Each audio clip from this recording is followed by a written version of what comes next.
patuloy na advokasya ng makataong serbisyo at malasakit sa kapwa, matagumpay na sa katuparan ng Regional Mobile Force Battalion 2 sa pamumuno ni Police Colonel Victor P. Pagulayan ang isang malawakang medical mission at outreach program sa Barangay Agaman Sur, Bagcao, Cagayan noong ika-26 ng Setyembre taong kasalukuyan.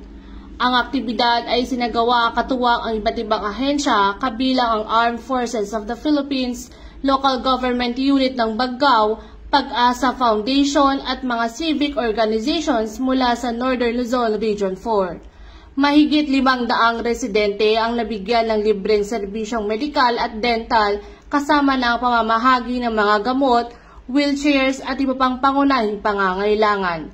Tampok din ang feeding program at pamimigay ng food packs na pinangunahan ni Ginoong Florante Bailon.